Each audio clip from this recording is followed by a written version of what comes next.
गुरुर्ब्रह्मा गुरुर्विष्णुर्गुरुर्देव महेश्वरः गुरुः साक्षात् परब्रह्म तस्मै श्री गुरवे नमः। रामाय रामभद्राय रामचंद्राय वेधसे रघुनाथाय नाथाय सीताया पतये नमः। मनोजवं मारुततुल्यवेगं जितेन्द्रियं बुद्धिमतां वरिष्ठं वातात्मजं वानरयूथमुख्यं श्रीरामदूतं शरणं प्रपद्ये। वंशी विभूषितकरालवनीरदाभात् पीताम्बराधरुणबिम्बफलाधरोष्ठात् पूर्णेन्दुसुन्दरमुखादरविन्दनेत्रात् कृष्णात् परं किमपि तत्त्वमहं न जाने। श्रुतिस्मृतिपुराणानाम् आलयं करुणालयं नमामि भगवत्पादं शङ्करं लोकशङ्करं।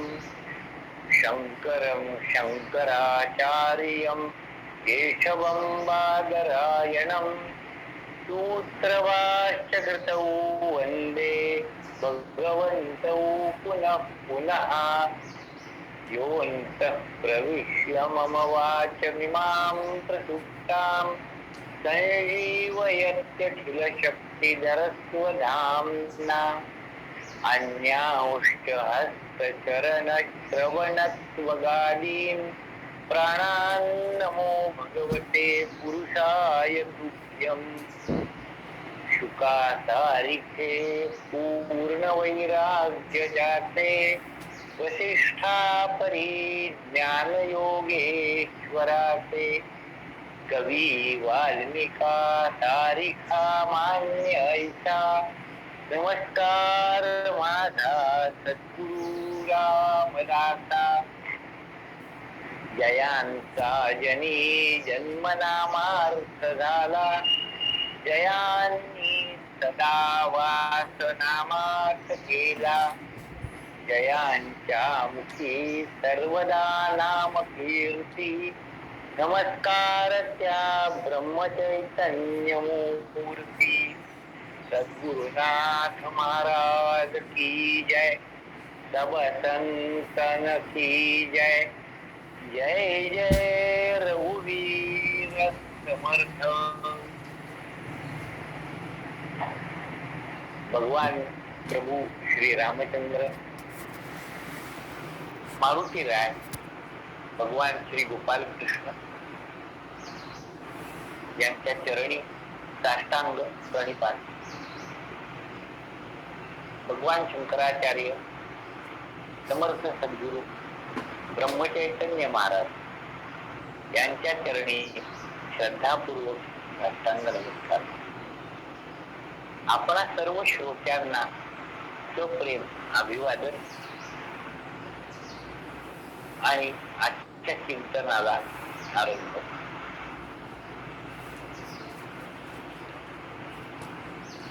सर्वं खलुदं ब्रह्म असं उपनिषद आपल्याशी बोलतं। हे सर्व जगत ब्रह्मरूपच आहे असा या श्रुतीचा सरळ अर्थ आहे। मग हे सर्व जगत, या जगताचं स्वरूप काय? भगवान शंकराचार्य या संदर्भामध्ये बोलतात, अस्ति भाती प्रिय नामरूपात्मकं जगत। अस्ति भाती प्रिय नामरूपात्मकं जगत आद्यत्रयं ब्रह्मरूपं ततो मायारूपं द्वया। आद्यत्रय अस्ति भाती आणि प्रिय हे ब्रह्मरूप त्याचं लक्षण आहे। आणि नामरूप हे मायेचं लक्षण. याचा अर्थ हे ब्रह्म आणि माया असं मिळून हे जगत आहे. आणि आपला जो दशक चिंतनासाठी आपल्या पुढे आहे, नामरूप निरूपण, याचा अर्थ या दशकामध्ये मायेचं वर्णन मुख्यत्वाने येणार आणि या मायेला ओळखायचं. मायेला ओळखलं असताना माया निवृत्त होते आणि जे उरत ते अस्तिभाती प्रिय किंवा मूलतः सच्चित आनंद रूप असणार ब्रह्म, ते जाणून घ्यायचं. त्या संदर्भातली शिकवण समर्थ आपल्याला या या दशकातून आणि या समासातून, दशक 13 त्यातील समाज 10वा शिकवण निरूपण, यातून आपल्याला देणार आहे. या जगताला ओळखताना त्यात विवेक करता यायला पाहिजे. ब्रह्मरूप काय आहे आणि मायारूप काय आहे. जे मायारूप आहे त्याचा त्याग करायचा आहे, अशी शिकवण आहे. 20 दशक 200 समास, साधके पहावे सावकाश, विवरता विशेषा विशेष कळवला. ग्रंथ समाप्ती करताना अगदी अखेरच्या ज्या ओव्या आहेत त्यातली ही ओवी आहे. 20 दशक आणि 200 समास सांगून झाले. याच साधकाने सावकाश चिंतन करावं, म्हणजे शांतपणाने, गडबड न करता अवकाश चिंतनाला भरपूर अवधी घेऊन यावर चिंतन करावं, असं समर्थांना अभिप्रेत आहे. आणि असं केलं असताना काय होईल तर विशेषा विशेष कळवलं. विशेष आणि अविशेष काय आहे हे कळेल, अशी व्यवस्था या ग्रंथामधून केली. मग हे विशेष आणि अविशेष म्हणजे काय? तर विशेषत्वाने जे आपल्याला जाणवतं ते हे जगत, आणि अविशेष म्हणजे सामान्यत्वाने जे सर्वत्र आहे, सदा आहे, नित्य आहे, सम आहे, ते ब्रह्म. हे दोनही आपल्याला कळतं आणि हे दोनही ब्रह्मरूपच आहे असं आपल्याला कळू लागेल. असं या ग्रंथाचं फल आहे. आणि या दशका संदर्भात नामरूप, या दशकाचं नाव, त्यातील समास शिकवण निरूपण असं आहे. ही शिकवण समर्थ जेव्हा मला देतात, या ग्रंथाच्या माध्यमातून देतात, तेव्हा ती शिकवण धारण करण्याची, तो बोध धारण करण्याची माझी कितपत तयारी आहे, मला या ग्रंथाचं आकलन या पायरीपर्यंत व्यवस्थित झालं आहे का, हे एकदा तपासून पाहणं आवश्यक आहे.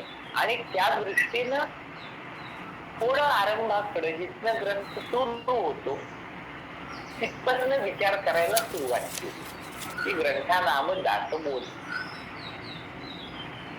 हे जी शिकवण समर्थ आपल्याला या समासातून देत आहेत, ती शिकवण या दासबोध या ग्रंथातून आलेली आहे. हा बोध या शिकवण निरूपणातून जो प्राप्त व्हायला पाहिजे भावा असा अपेक्षित आहे, तो कुणाला होणार आहे? तो मला व्हावा यासाठी मी त्या ग्रंथाचा अभ्यास करतोय, हे बरोबर आहे. पण मी कोण, माझी भूमिका या ग्रंथाच्या अभ्यासामागं काय असली पाहिजे आणि हा बोध कुणाला प्राप्त होईल असा विचार प्रारंभी मनात आला आणि तो चिंतनद्वारा आपल्या पुढे प्रगट बोलला गेला. हा बोध दासासाठी आहे. या एका दासाला त्या रामरूपत्वाची आत्मत्वाने प्रचिती आलेली आहे, अशा समर्थ रामदासांनी हा बोध या ग्रंथात ग्रथित केलेला आहे आणि त्याचं सावकाश चिंतन केलं असताना हे विशेष आणि अविशेष म्हणजे मायारूप जगत आणि या मायेला धारण करणारं ब्रह्म हे कळायला लागेल. ते आत्मत्वाने करायला लागेल. ते मीच आहे असं आपल्याला कळायला लागेल. अंतर्बाह्य हे ब्रह्मच आहे आणि विशेषत्वाने म्हणजे विशेषत्वाने याचा अर्थ ते नामरूपाला आलं, आकाराला, आणि आकारामध्ये विविधता असल्यामुळे आम्हाला हे जग अनेकत्वाने प्रचितीला येत, अनुभवाला येत. पण या अनेकत्वाच्या आतमध्ये हे ब्रह्मतत्वच म्हणून राहिलेलं आहे आणि बाहेरही आहे. माझ्या आतमध्ये ते आहे, ते मला ओळखता येत नाही, कारण माझी वृत्ती अंतर्मुख नाहीये. इंद्रियांची वृत्ती निसर्गतः किंवा त्याची रचना ईश्वराने करताना ती बहिर्मुखच केली आणि इंद्रिय बहिर्मुख असल्यामुळं ते बाहेरच्या या नामरूपात्मक जगताला वेगळेपणानेच ओळखतात, विशेषत्वाने ओळखतात. हे या इंद्रियांचं स्वरूप आहे, काम आहे. म्हणून वृत्ती अंतर्मुख नसल्यामुळे आत असणारा परमात्मा आकलन होत नाही आणि बाह्य जगतामध्ये तो आहे याचं मला भान नसतं. आणि म्हणून मी आणि माझं, तू आणि तुझं असा भेद करूनच आम्ही व्यवहारात वावरत असतो आणि हा सर्व व्यवहार मायिक आहे असा बोध या ग्रंथातून आपल्याला प्राप्त होणार आहे, करून घ्यायचा आहे. आणि त्यासाठी या ग्रंथाचा अभ्यास करायचा आहे आणि त्यासाठी भक्ती मार्ग असा आपल्या पुढे ठेवलेला आहे. मुख्यत्वाने जो सर्वांना सुलभ आहे, योग ज्ञान इत्यादी जे अन्य मार्ग आहेत ते खूप खडतर आहेत, कठीण आहेत, सामान्य माणसाला झेपतीलच असं नाहीये. त्या मानाने भक्ती मार्ग हा सुलभ आहे, खूप सोपा आहे असं संत वेगवेगळ्या भाषेत सांगतात. शास्त्रकार मात्र किंवा संत सुद्धा बोलताना की भक्ती हे तो सुळावरील पोळी किंवा दुधारी तलवारीवरून चालणं म्हणजे भक्ती असं त्याचं कठीणपणही आवर्जून सांगतात. आपला त्याकडे पाहण्याचा दृष्टिकोन कसा आहे यावरून बहुधा असे विचार आपल्या पुढे मांडले गेलेले असतील. सामान्यत्वाने मनुष्याला फारसा त्रास न होताना सहजपणाने शक्यतो फुकट आणि उत्तमात उत्तम असेल ते मिळालं तर हवं अशी माणसाची वृत्ती असते. आणि त्या दृष्टीनं विचार करताना परमार्थ इतका सहज नाहीये, भक्ती इतकी सहज नाहीये. म्हणून तिला सुळावरची पोळी किंवा तलवारीवरून चालणं असं त्याचं वर्णन केलं. आणि ज्यांना या गोष्टीचं भान नाहीये, ज्यांना अंतःकरणामध्ये दृढ भाव झालेला आहे की मला त्रास जो आहे असं वाटतं, हा त्रास कुणाला आहे, तर तो या देहाला आहे. देह माईक आहे. याला जो त्रास होईल हा काही सत्य नाही, तो मिथ्या आहे. त्यामुळे त्याकडे लक्ष देऊ नये. आपण स्वरूपावरच लक्ष केंद्रित करावं. व्यवहार प्रपंच हा जसा आहे प्रारब्धाने प्राप्त झालेला आहे, तो जसा व्हायचा तसाच होतो. आपण कितीही प्रयत्न केला तरी प्रपंचामध्ये सुधारणा करता येत नाही, कारण ते नियत आहे, ठरलेलं आहे, प्लॅन्ड आहे. असा विचार जर आपण केला तर मग आपल्याला भक्ती मार्ग म्हणजे काय आणि त्यातून भक्ती मार्गाचं विवेचन करणाऱ्यांनी दास्य भक्ती आणि मधुरा भक्ती असे दोन मार्ग आपल्या पुढे ठेवलेले आहेत. आपल्या पुढे समर्थ सद्गुरूंनी दास्य भक्तीचा विचार मांडलेला आहे आणि त्याचं विवेचन करणारा हा ग्रंथ आहे. तेव्हा तो दास कसा असतो, समर्थांनी ते दास्यत्व कसं केलं, त्यांनी आपल्या पुढे आदर्श म्हणून कोणाला ठेवलं, कोणाची पूजा केली, ती मारुतीराय, त्यांचं दास्यत्व कसं, असा एकूण विचार आपण कालपर्यंत केला. आणि या ग्रंथाचा अनुबंध चतुष्टय, अधिकार, विषय, संबंध आणि प्रयोजन या संदर्भातलाही मोहन विचार केला, फार तपशिलात न जाता विचार केला. आणि गेले 2-3 दिवस या प्रतिक्रिया येत आहेत किंवा प्रत्यक्ष फोनवरून काही जण बोलून आपल्या भावना, आपले विचार प्रगट करतायत. अगदी हा समूह सुरू करण्यापासून जे सदस्य या समूहामध्ये आहेत, अशाही सदस्यांनी मुद्दामून फोन करून सांगितलं की ग्रंथ सुरुवातीपासून 4 वर्ष झाली आम्ही या पद्धतीनं रोज अभ्यासतो आहोत, परंतु या पद्धतीचा विचार आतापर्यंत बोलला गेला नाही. तो आम्हाला आता नव्याने आमच्या पुढे येतो आहे. त्यामुळं तो त्रोटक न बोलता तो अधिक स्पष्टपणाने आपण बोलला. माझा तो अधिकार आहे का नाही मला माहिती नाही. आणि जे नवीन आहे त्यांच्याही पैकी काही जण किंवा आम्ही सुरुवातीपासून या समूहात नाहीये, त्यामुळे सुरुवातीला या ग्रंथाचं विवेचन काय झालं ते आम्हाला माहिती नाही.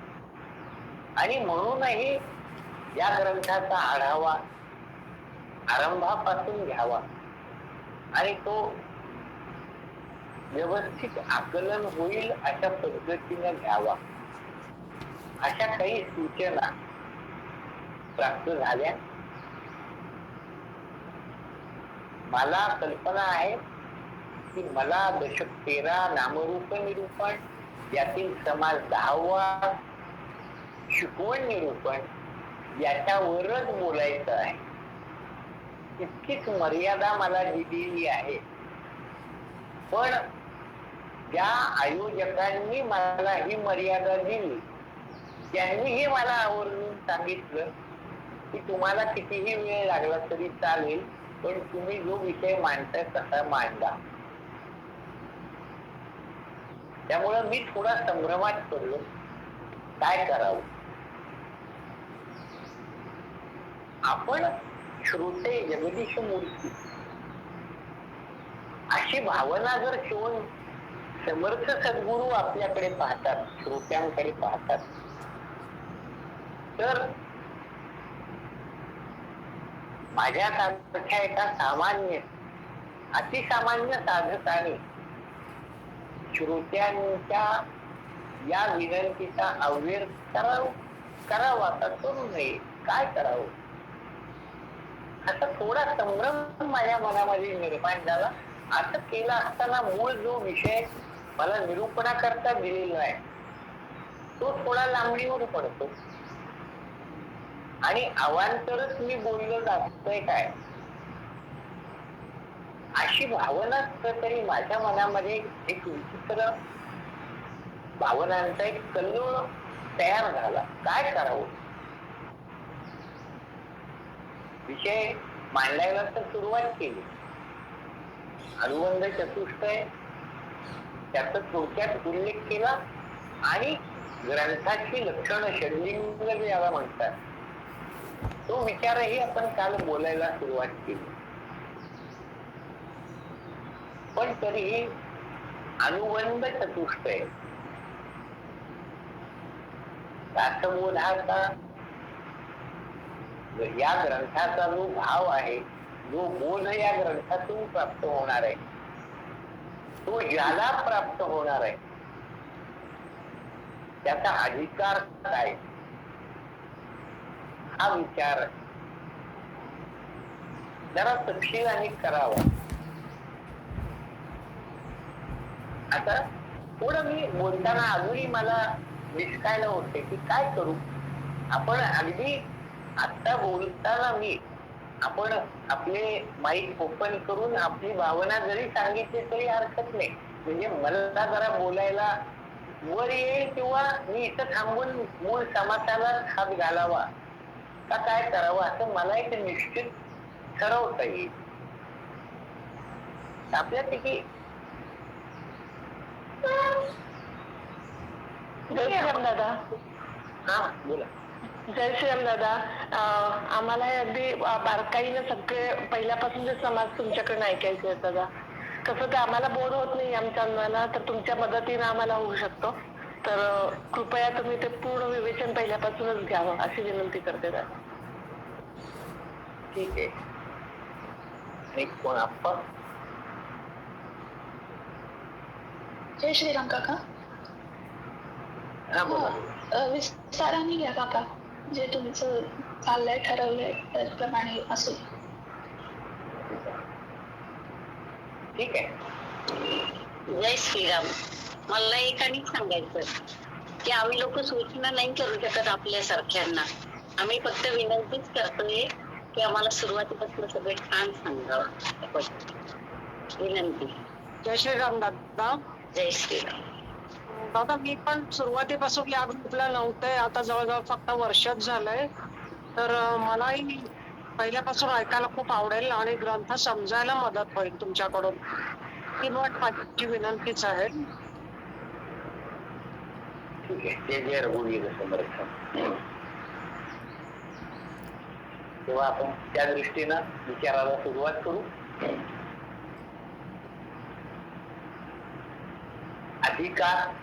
अधिकारी ग्रंथाचा अभ्यास करण्याचा एक अधिकार असावा लागतो. मुळात हा अधिकारी कसा असावा. अधिकारी या शब्दाचा अर्थ काय. आपल्याला अधिकारी असा एक शब्द ऐकल्याबरोबर शासकीय कार्यालयातून काम करणारे अधिकारी, विविध कंपन्यातून उच्च पदावरती काम करणारे अधिकारी. आता आपल्याला अधिकारी म्हटल्यानंतर त्या पदासंदर्भामध्ये काही एक आपल्या मनामध्ये कल्पना तयार होते. आध्यात्मिक ग्रंथाच्या दृष्टीनं अभ्यास करताना अधिकारी कोणाला म्हणावे. याचा काही शास्त्रकारांनी आचार्यांनी यावर चर्चा केलेली आहे. आपण जर का त्याचा मागोवा घेत गेलो तर अधिकारी कुणाला म्हणावं, या ग्रंथाचं जे फल आहे ते फल प्राप्त करून घेण्याची इच्छा ज्याला आहे आणि ते फलच फक्त प्राप्त व्हावं अशी याची तीव्र तळमळ आहे, तीव्र इच्छा आहे, तो या ग्रंथाचा खरा अधिकारी ठरू शकतो. इथं अधिकार जो व्यवहारामध्ये अधिकार गाजवणे म्हणजे इतरांवर काही अंमल बजावणे, इतरांना काही आज्ञा करणे आणि इतरांकडून काही करवून घेणे, अशा प्रकारचं काम अधिकारी लोक करत असतात. इथं ग्रंथाच्या अभ्यासाच्या बाबतीमध्ये अधिकारी हा विवेक आहे. या विवेकाचा अंमल आपल्या अंतःकरणावरती चालला पाहिजे आणि तो विवेक जशी आपल्याला सूचना देईल, तो विवेक म्हणजे काय तर आत्मसन्मुख असणारी बुद्धिवृत्ती म्हणजे विवेक. अंतःकरण चतुष्टय त्याचा विचार या दृष्टीने करावा लागेल. अंतःकरण चतुष्टयामध्ये मन, बुद्धी, चित्त आणि अहंकार असे कार्यानुसार 4 घटक आहेत. संकल्प विकल्पात्मकम मना, निश्चयात्मिका बुद्धी, चिंतनात्मकम चित्तः, अहम अहम करोति इति अहंकार. असे या अंतःकरण वृत्तीचं वर्णन शास्त्रकारांनी केलेलं आहे. संकल्प विकल्पात्मकम मना, मन संकल्प करत अमुक एक गोष्ट करूया असा विचार मनामध्ये आल्याबरोबर तिथं विवेक सुरू होतो. मग असं केलं तर काय होईल, केलं नाही तर काय होईल, असं करताना त्याला काही पर्याय आहेत का, म्हणजे विकल्प आहेत का. मग एक एक विकल्प मनामध्ये उत्पन्न व्हायला लागतात आणि जो मूळ संकल्प केलाय त्याच्याशी तुलना करून त्यात फेरबदल काय